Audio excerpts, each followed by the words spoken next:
Welcome to Episode 5, Planning and Requesting Travel. In this episode, you will learn how to plan and request to perform temporary duty travel. By the end of this episode, you will learn the 4 stages of the travel process of the executive branch. How to plan temporary duty travel. The 2 general types of the travel documents used by the executive branch. An employee's responsibility to plan travel, and the associated risk liability for failing to do so. The form of payment to pay all travel expenses. The 6 travel purpose identifiers and how to use them. What are travel expense types? The purpose of a TDY authorization. The TDY authorization routing process. What are e-travel services fees? Why itemizing expense amounts is important. The following symbols draw your attention to a particular point or topic. The red circle and exclamation point denotes a very important point. The yellow caution triangle denotes a safety note warning that failure to heed the point will likely cause significant issues. The blue exclamation point and banner denotes a best practice. And the blue binoculars denote a case study used to further explain or provide an example. Executive branch travel differs from corporate and personal travel in several ways, including why it is performed, how it is administered, and how it is paid for. Let's first look at private sector business and personal travel. Private sector business travel. To perform a company's business, the costs of business are aligned to the company's bottom line. They may be written off as qualified business expenses, reducing the company's tax burden, or transferred to its customer base, i.e., cost shifting. Personal travel. For whatever reasons a person might have and at whatever costs a person can afford. Foremost, executive branch travel is to perform the nation's business. Interestingly, executive branch employee travel is discouraged.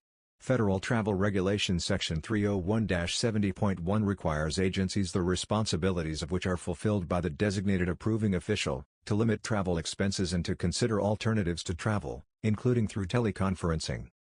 When executive branch travel is necessary, it is highly regulated, including through tight funding controls and an expressed obligation that the employee travel in a fiscally conservative, prudent manner. Executive branch travel occurs across 4 phases. Phase 1. Planning and requesting. Phase 2, funding and authorizing. Phase 3, traveling and incurring expenses. Phase 4, vouchering and settlement. Employees must plan all aspects of their TDY prior to travel. Employees are not given a blank check to travel. Failure to plan expenses does not create an obligation upon the government. Plus, it is not a responsibility of travel program officials, including travel system administrators, to fix an employee's mistake. The overarching responsibility of a program official is to represent the government's interests. Employees commonly have difficulties in 2 areas of travel planning. Paying for travel expenses. Using the eGov travel system to properly plan travel. The FTR requires employees to apply for an individually billed account, IBA, travel charge card. Activate the card within 60 days of receipt. Use it to pay for all travel expenses. Employees obtain the card by submitting a simple online form, signing the cardholder agreement, completing the required training through the HHS Learning Management System, LMS, and completing the cardholder acknowledgement form, which is also in the LMS. Employees must enter their card information into their eGov travel system user profile before traveling. In addition to IBAs, the GSA Smart Pay program provides a means to pay common carrier transportation through a centrally billed account, or CBA. Centrally billed accounts are invoice accounts similar to purchase cards. They are not IBA travel charge cards. The FTR requires employee to use the IBA to pay for all travel expenses. Exception: if an employee is expressly exempt from using an IBA, then a CBA may be used instead, but only to pay for common carrier transportation. Centrally billed accounts are high-risk instruments because their use establishes financial liability for the government and there is greater likelihood of abuse in procuring high-value items. To manage the risk, strong control activities are applied to centrally billed accounts, including regulations, legislative rules, and considerable segregation of duties. For segregation of duty purposes, there are 4 roles associated with centrally billed accounts. Each role has specific responsibilities to manage risk. Centrally billed account holder manages, oversees and reconciles the overall account. Certifying officer certifies to CBA approving official the availability of funds before common carrier transportation charges may be authorized to be applied to centrally billed account. Centrally billed account approving official verifies employee does not have IBA charge card, obtains funds certification, authorizes TMC agent requests to apply common carrier transportation charges to central account, and records purchases. Designated TDY approving official. Approves employee to perform temporary duty. Does not approve charges to be applied to centrally billed account or certify funds availability. Virtual cards, ghost cards, and integrated cards are all variants of centrally billed accounts. They are merely overlays that give the appearance of individual use cards, but are all billed to a single account which is paid by invoice. Therefore, such cards are actually centrally billed accounts. In establishing the regulations regarding use of IBs and authorizing the GSA Smart Pay program to contract with banks, the government purposefully transferred risk to the contractor banks. In exchange for accepting risk, the banks profit from payment efficiency and from charging service fees to merchants. This business arrangement is established by the current Smart Pay contract.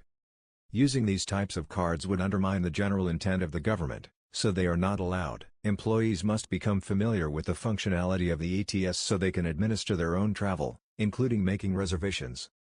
For example, update their user profile, add the IBA travel charge card, create TDY authorization requests, make travel reservations, and submit travel expense voucher claims.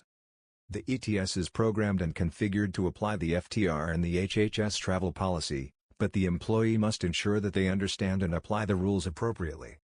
An ETS user, including a travel system administrator, may have their permissions revoked for acting contrary to the system's rules of behavior or the user management plan that sets conditions of the authority to operate, or facilitating administrative or criminal violation of law, regulation, or policy. Congress wants to know how the taxpayers' dollars are spent to perform the government's business. So this does not have to be discerned case by case. The government's business purposes have been distilled to 6 broad categories. These categories are specified by the Federal Travel Regulation as Travel Purpose Identifiers, TPIs. Mission, operational. Special agency mission. Training. Conference, other than training. Employee emergency. Relocation. Special agency mission should be rarely used, if ever. A special agency mission is travel to carry out a special agency mission and/or perform a task outside the agency's normal course of day-to-day business activities that is unique or distinctive. These special missions are defined by the head of agency and are normally not programmed in the agency annual funding authorization. Examples: these agency-defined special missions may include details, security missions, and agency emergency response/recovery such as civil or natural disasters, evacuation, catastrophic events, technical assistance, evaluations, or assessments. However, HHS performs most of these example activities organically as part of its statutory missions. Such missions are within the normal course of day-to-day business, operational, activities. They are not unique, distinctive, or special. Therefore, nearly all of HHS temporary duty travel is mission, operational. Travel expenses are those travel-related expenses determined by an agency to be essential to the act of traveling to perform official business. Travel expenses are categorized by the Federal Travel Regulation. This is necessary for providing a common construct and for setting boundaries for employees and designated approving officials alike regarding what public funds may be used for. Otherwise, individual rationalization of what is a travel expense would stretch the bounds of credulity. All lodging expenses roll up in financial management systems to Object Class Code 21 and Major Object Class 20. 2 exceptions. An agency might use Major Object Class 40 to capture travel-related taxes paid to states if an agency has a tax recovery program. Relocation-related travel applies OCC 12 because that is a taxable employer-provided expense. The FTR prescribes only 3 travel expense types: transportation, per diem, miscellaneous expenses. These 3 expense types are further subcategorized. Example: per diem is both per diem lodging and per diem M&IE. The FTR prescribes the data elements required to properly account for travel obligations. Any categorization of travel expense types beyond what is prescribed by the Federal Travel Regulation is a local business preference. They are not required by law, regulation, or policy. For instance, parking might be configured locally as airport parking, garage parking, street parking, meter parking, etc. The department will ultimately eliminate these local preferences and use only the expense categories approved by the Office of Management and Budget and set in the travel and expense standards. This chart shows three major categories: transportation, per diem, miscellaneous, and the respective subcategories. Take a moment to review the chart. A written TDY authorization is required for all employee travel. Until approved by a designated approving official, it is just a request to travel. The authorization must be through the eGov travel system. If an employee has a last-minute need to travel, then a TDY authorization can be created without travel reservations associated with it. This allows the approvals to be obtained first and the reservations added later. An employee can create a TDY authorization, plan their expenses, and have it funded and approved before making their reservations. The TDY authorization will update automatically when the employee makes reservations using the ETS online booking engine or the Travel Management Center. An approved TDY authorization serves to fix the expense types and amounts that may be incurred. Provides written notice to the employee of this. Once the authorization is signed and TDY begins, the authorization cannot be retroactively amended to increase or decrease the expense types or amounts payable to an employee except as expressly allowed by legislative rule. Law sets 3 express circumstances when an approved TDY authorization may be retroactively amended.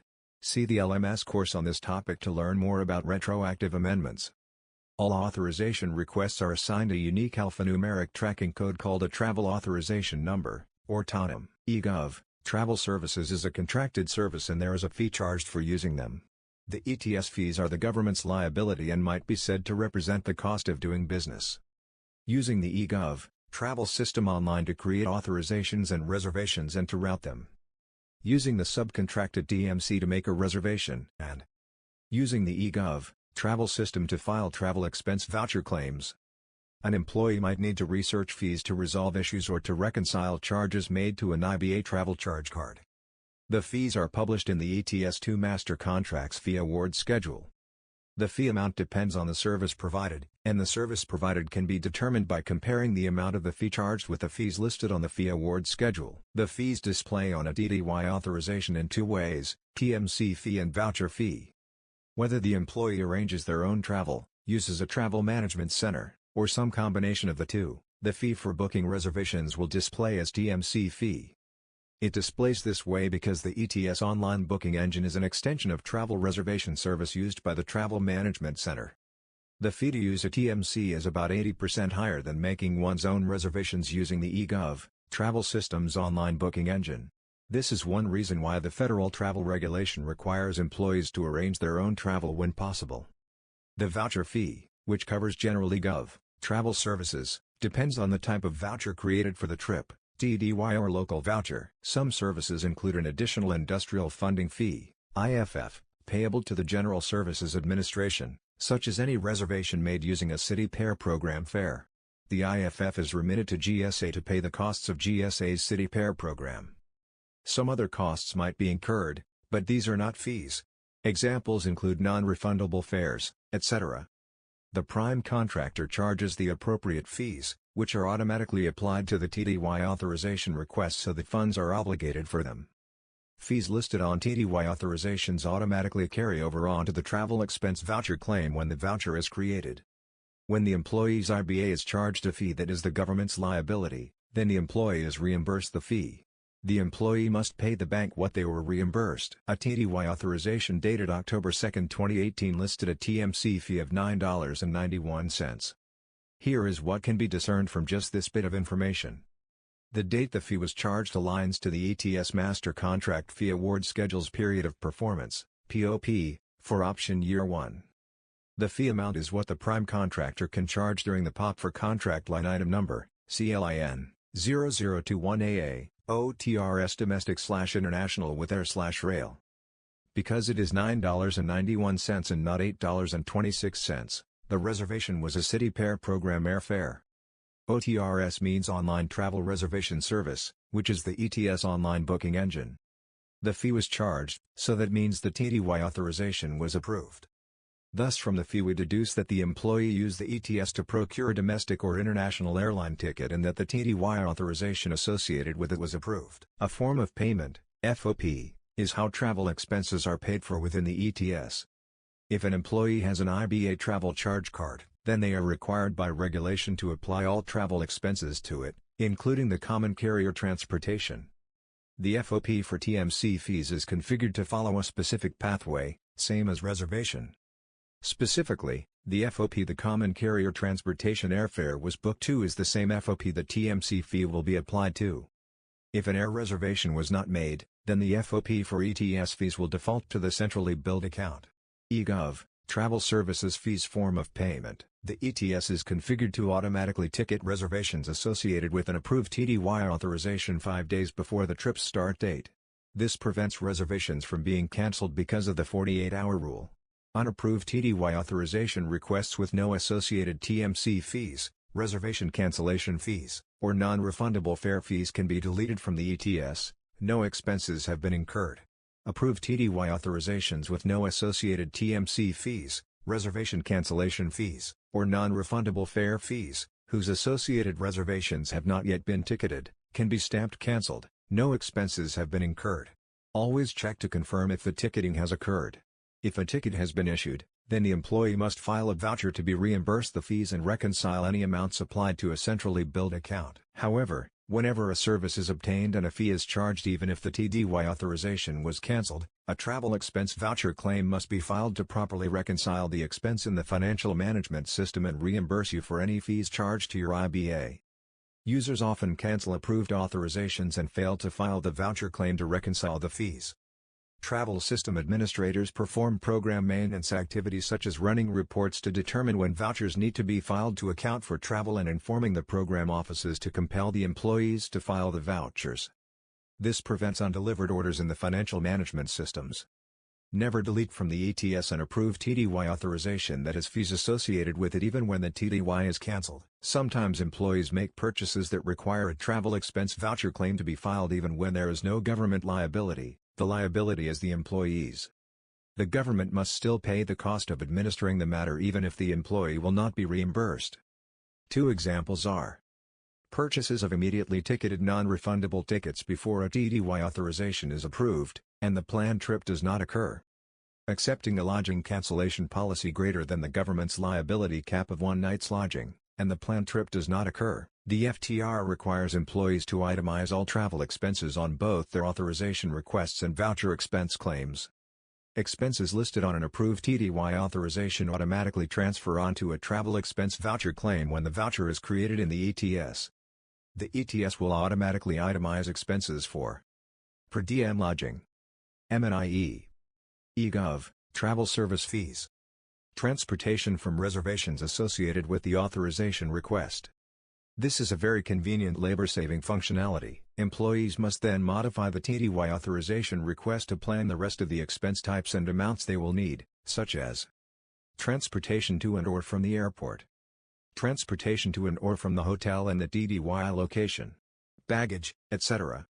The so-called prudent traveler rules place the burden on the employee to plan their expense types and amounts, not on the government or eGov, travel services. Employees routinely fail to estimate enough funds needed to travel. This is not justification to retroactively amend an approved TDY authorization. Employees who travel often, especially between the same locations, can create a TDY authorization template in the ETS that includes every expense type that might be needed, such as transportation between the airport and their home, both when departing and arriving, the TDY workstation and place of lodging, places to eat, etc.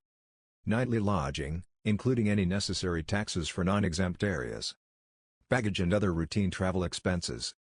To use an authorization as a template, create the authorization and fill it out with all the expenses you need, but do not submit it for approval.